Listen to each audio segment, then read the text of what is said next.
বন্দারে গুনাহ করতে করতে যদি সমুদ্রের ফেনার মতো গুনাহ করিলাও, বন্দারে গুনাহ করতে করতে মরুভূমির বালুর মতো যদি গুনাহ করিলাও, তাইলে আল্লাহ নবীজিরা কইন ইয়া রাসূলুল্লাহ আপনি তারারে কইয়া দেও কালা তাকনাতু মির রাহমাতিল্লাহ, তারা যেন আমি আল্লাহর রহমতর আশা না করিয়া তারা বই। লা তাকনাতু মির রাহমাতিল্লাহ, তারা যেন আমার রহমত তাকি নিরাশ না হয়ে। সুবহানাল্লাহ।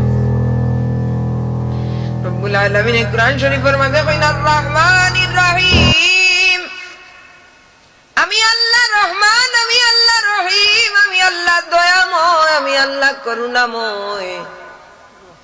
বলি আল্লাহ কেমন করুণাময়। হযরত আবু হুরায়রা রাদিয়াল্লাহু তাআলা আনহু ফরমায়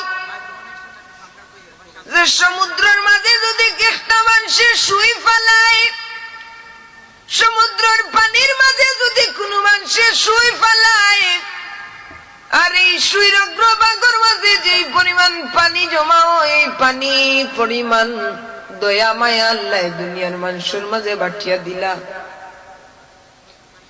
এই ছোট্ট মায়া তাকিয়া যদি মার তার ছেলের প্রতি এত মায়া হইতে পারে, বাবার তার ছেলের প্রতি এত মায়া হইতে পারে, একজন মানুষের আর একজন মানুষের প্রতি যদি এত মায়া হইতে পারে, তাইলে বিশাল সমুদ্রের মতো, বিশাল সমুদ্রের মতো, বিশাল সমুদ্রের পানির মতো কত ভাগ রহমত আমার আল্লাহর কাছে আছে রে ভাই, কত দয়া আমার আল্লাহর কাছে আছে।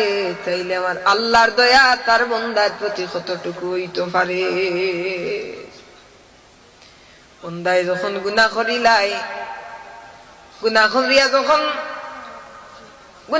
যখন বন্দায় পস্তায়, হায় রে হায় আমি তো আল্লাহর নাফরমানি করিলাইছি, চকুর পানি ছাড়িয়া যখন আল্লাহর বন্দায় আল্লাহর দরবার হয়, আল্লাহ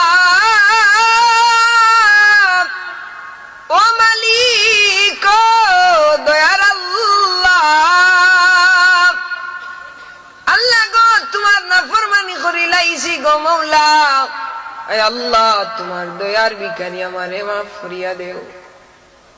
বন্দার চকুর পানি গাল পর্যন্ত আইবার আগে আল্লাহর বন্দার জিন্দেগীর তামাম গুনারে আল্লাহ পরওয়ারদিগারে আলমে মাফ করিয়া দিলেন। সুবহানাল্লাহ।